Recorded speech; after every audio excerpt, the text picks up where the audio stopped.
Alkitab tentang ketidaktaatan Saul dan kepahlawanan Yonatan di dalam 1 Samuel pasal 13 ayat 1 sampai 22 dan pasal 14 ayat 1 sampai 32. Alkitab menceritakan pada masa itu Saul telah memerintah sebagai raja Israel selama 2 tahun.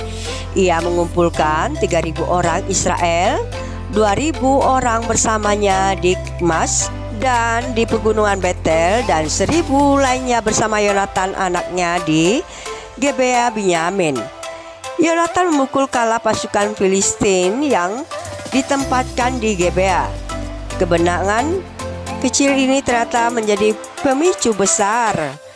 Orang Filistin marah, mereka mengumpulkan pasukan yang jauh lebih besar, 3.000 kereta perang, 6.000 orang berkuda, dan tentara yang tak terhitung banyaknya seperti pasir di tepi laut. Melihat itu, orang Israel ketakutan. Mereka bersembunyi di goa, di semak-semak, bebatuan liang-liang, dan lubang-lubang tanah. Mereka bahkan menyeberang sungai Yordan untuk melarikan diri. Di tengah ketakutan itu, Saul menanti kedatangan Nabi Samuel di Gilgal. Samuel telah berjanji akan datang setelah 7 hari untuk mempersembahkan korban kepada Tuhan. Tetapi hari ke-7 hampir habis dan Samuel belum juga tiba. Rakyat makin gelisah dan mulai meninggalkan Saul satu persatu. Akhirnya Saul mengambil keputusan yang fatal. Ia mempersembahkan sendiri korban bakaran kepada Tuhan, padahal ia bukanlah seorang nabi atau imam. Ini adalah pelanggaran serius terhadap perintah Tuhan. Saat setelah korban itu dibakar, Samuel pun datang. Ia berkata dengan nada sedih dan tegas, "Apa yang telah engkau perbuat, Saul?"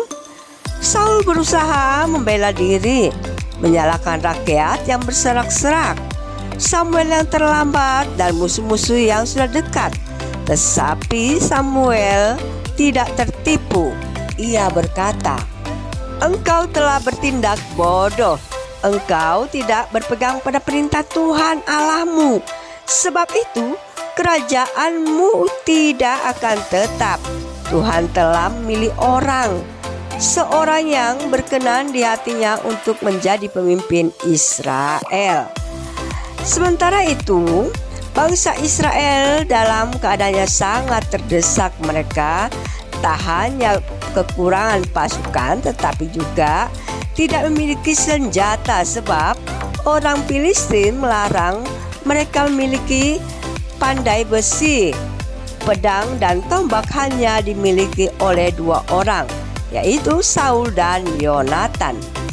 Dalam kondisi genting itu muncullah cahaya pengharapan dari Yonatan putra Saul, seorang muda yang penuh iman dan keberanian.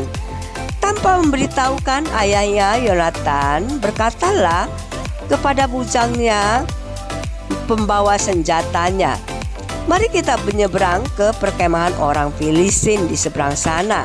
Siapa tahu Tuhan akan bertindak untuk kita, sebab bagi Tuhan tidak ada yang sukar untuk menolong, baik dengan banyak orang maupun dengan sedikit orang."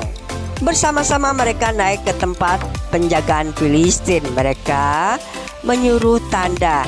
Jika orang Filistin mengatakan naik kemari, itu tandanya Tuhan menyerahkan mereka ke tangan Israel. Dan itulah yang terjadi. Orang Filistin mengejek mereka dan berkata, "Naiklah kemari, kami akan menghajarkan sesuatu kepadamu."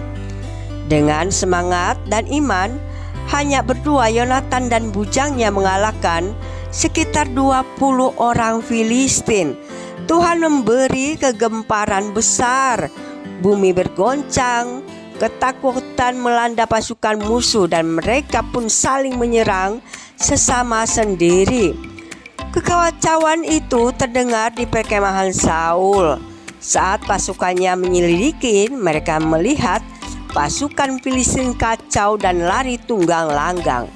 Rakyat Israel yang sebelumnya bersembunyi pun bangkit dan bergabung kembali dalam pertempuran.